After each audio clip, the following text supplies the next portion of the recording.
Hello, everybody. I am back with my 5th video blog, finally, and with a new do. What do y'all think? Comment below, of course, all that good stuff. I've gotten really good reception on the hair, so I'm really excited about it, and it's perfect for the summertime. If you don't live in Texas, bless your heart.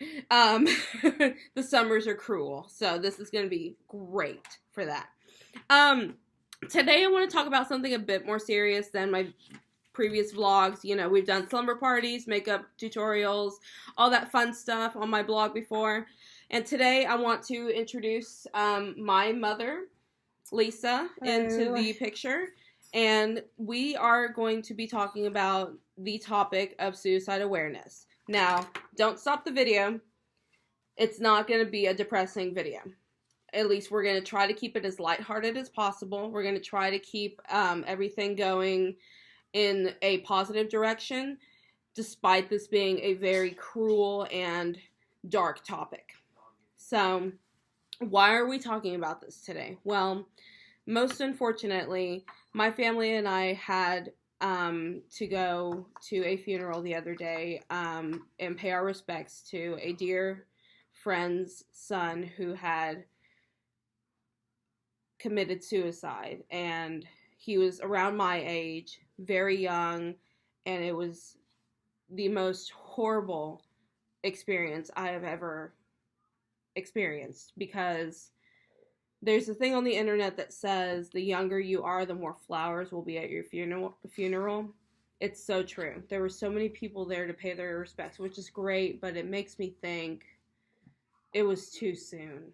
It was so unexpected and so heartbreaking to watch the family have to sit through that, and it was, do you have anything further to say about that? It was just, it was an experience that as a parent, having to make those arrangements and to watch those parents suffer through that situation and that funeral.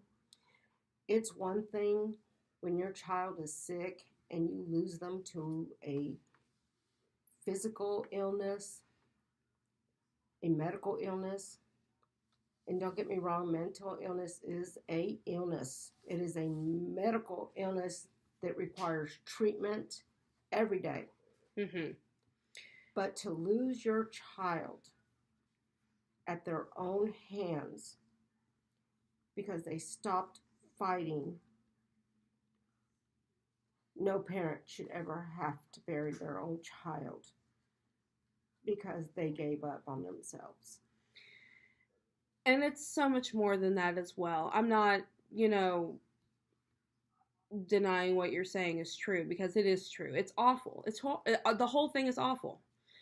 But it's like you said, mental illness is just like any other illness. You need to take your medicine to go, to keep going. You need to, sustain yourself with positive environments, positive, resources for you and your body, because your body affects your mind equally, and you need to go to the doctor. It's like if you had type 1 diabetes, or if you had lupus, or if you had fibromyalgia, any of those things are just like mental illness. We need to #end that stigma that mental illness is not a disease, and we need to end the stigma now, because people are dying from this. It is a life-threatening illness. In our community, in the past month, we have lost 4 young individuals at their own hands, as young as 14 years old.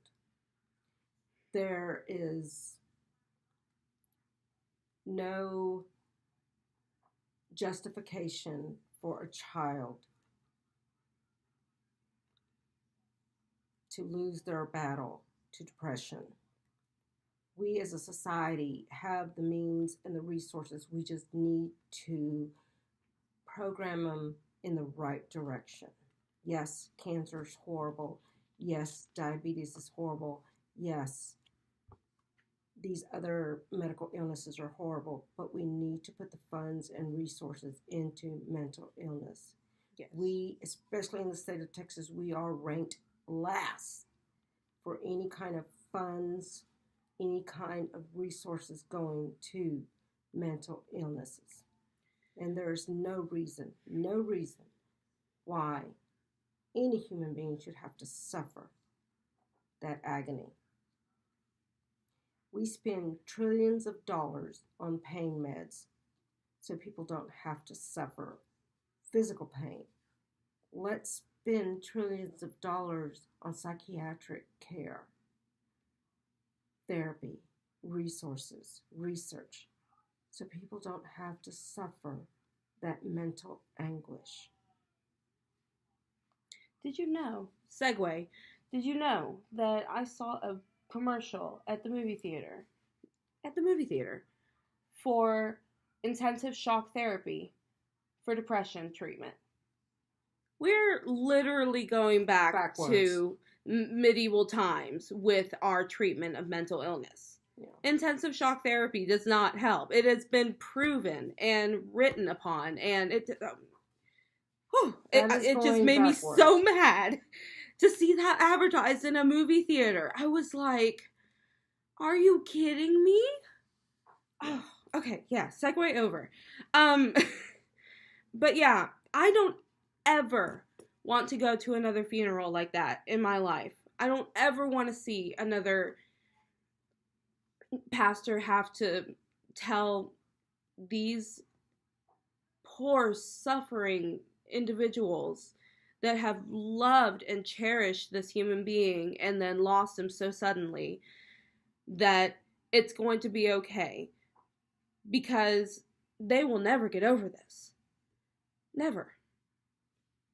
And you don't, speaking from personal experience, you don't think about that when you're in that state of mind. When your overwhelming emotions take over and you are contemplating taking your own life, you're not thinking about other people. You're thinking about ending your hurt. It's literally the only thing that is in your mind. I've attempted 7 times in the past. And I know how it feels to be in that state of desperation too well. So if any of my followers or friends out there need somebody to talk to about this, or need an open hug, a listening ear, you know, I even know of some good resources through the years that I've, kind of collected. If any of y'all need anything like that, please get in contact with me, either via private messaging, or I know that my friends have ways to get in contact with me through Facebook, Twitter. I do have my Twitter account open again, and my new website that I advertised in my penultimate video will have contact information as well. Please get some help, if not from me, from a professional, because it is such a hard experience. I mean, everybody has seen the scars on my arms. Everybody has seen them. They're there. That's a thing. Everybody has seen me disappear off of Facebook, off of social media, which I don't do unless I am deep into the depression. And everybody knows about it now, not just because the scars are so obvious, but because I am open about it. I'm not ashamed about the fact that I have a mental illness anymore. I used to be. And it's not something to be shameful about at all, because it is like any other treatable disease. You have to manage it, and it's tough to manage, but it is something worth fighting for. Your life is something worth fighting for. Period. It is. Even if you think it's not, even if you're, in between jobs, or you're, just go through a bad breakup or something, your life is worth fighting for. I want to talk to you a little bit about a project that I got into. It's an older project. They have a book out now about people's stories and whatnot. It's called the Semicolon Project. The Semicolon Project's main idea is to get the idea of my life has to end out of your mind. You can put a pause on your life. A semicolon is a pause in between sentence ideas. So you can put a pause and regroup. You can put a pause and rethink. You do not have to put a period at that point in the sentence, because your life can go on. Your story can go on. And a lot of people get these tattoos once they've decided that, it's kind of hard to see, once they've decided that they want to live, that they want their story to go on. And it's just a little semicolon. I got mine on my birthday last year. Has my life been perfect since I've made that decision? No. Have I been through some stuff, still with that going on? Yeah. It's, had some sucky stuff going on. But I made that decision, and that is such a great,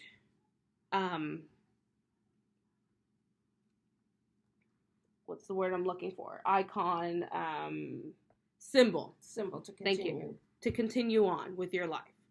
It's such a great idea too, I mean, once you get to that point where you decide, hey, I'm going to keep fighting, it doesn't even have to be a permanent tattoo. They have jewelry out there that's got little semicolons on it. It's become a big thing, especially since, unfortunately, the person that came up with this idea passed away tragically. But it is such a great idea. So look into the Semicolon Project. I believe they have a website. I think it is thesemicolonproject.org. I believe that's it. I'll put the actual website URL in the description of this video, along with some other stuff that we're going to talk about here in a second. Okay, so the next bit I wanted to talk about is suicide hotlines. And for that, I go to my mother, who has actually worked suicide hotlines before, and I want her to tell you a little bit more about them than you probably already know. Okay.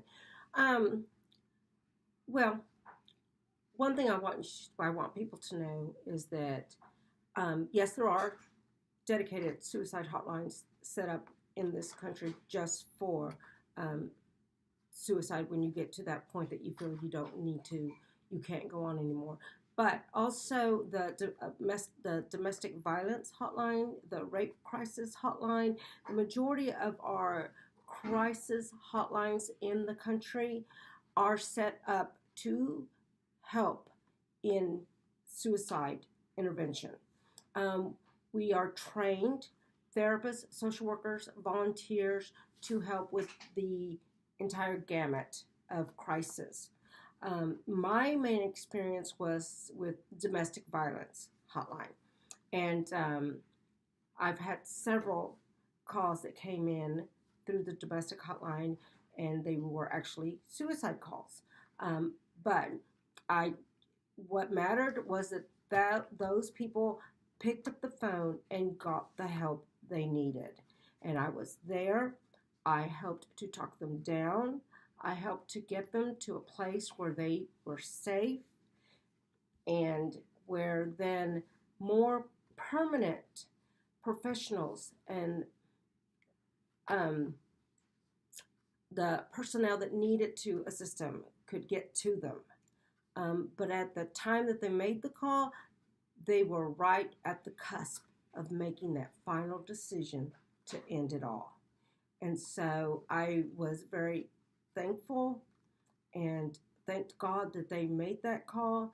And regardless of the fact, if they were calling me for domestic violence or for the suicide, I stayed on the line. I helped. I listened. And I didn't let them leave. And most important, I let them know that their life, no matter what was going on in that situation at that time, their life mattered. And if they felt it didn't matter to anybody else, it mattered to me at that point because they had made a connection with me. And if they continued with their attempt, it would affect my life forever. People who attempt to take their own lives need to realize that that one act affects everyone in their lives, whether they knew them or not, whether they had personal contact with them, personal relationship or not. It affects everyone in their lives. And so the first thing that I would let a person in crisis know is that if they continued on with their plan, I would be affected and devastated. And then from there, we would help them to calm them down and to talk them down out of their situation until they could get the help that they needed. So. And that's such a big thing, talking people down.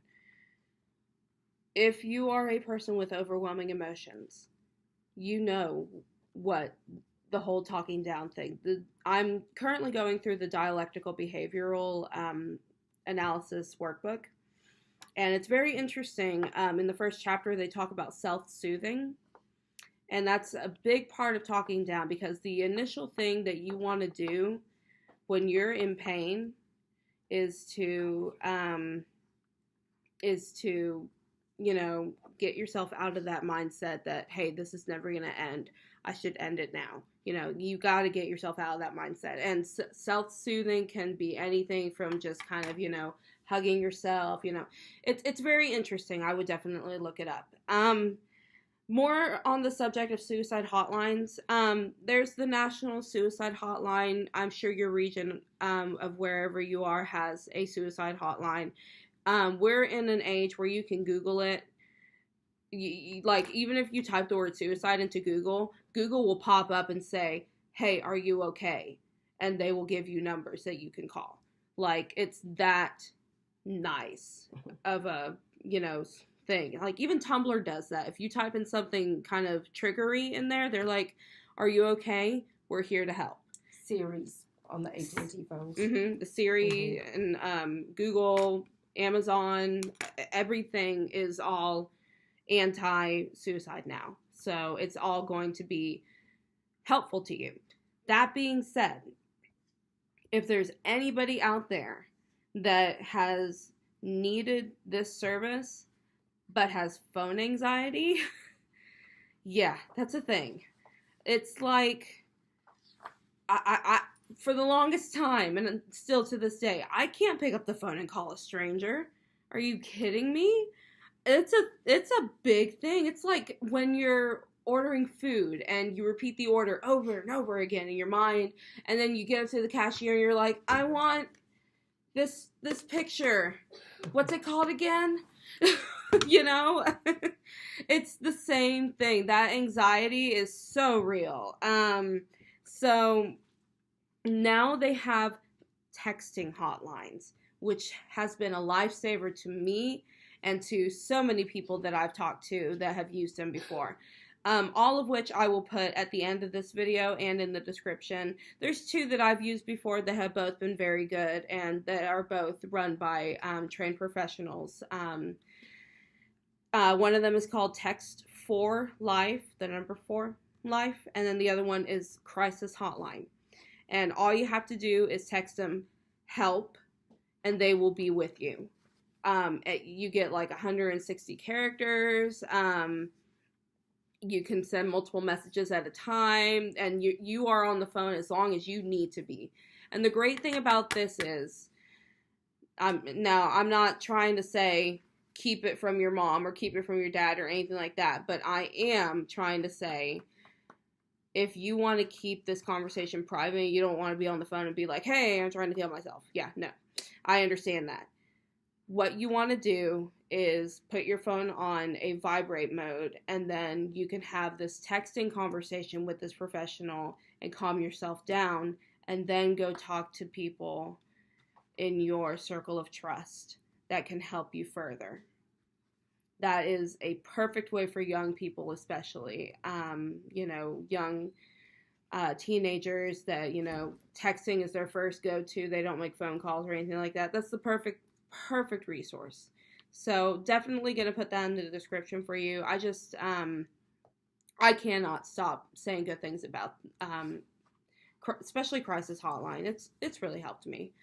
Because sometimes, you don't want to tell anyone you're feeling this way again.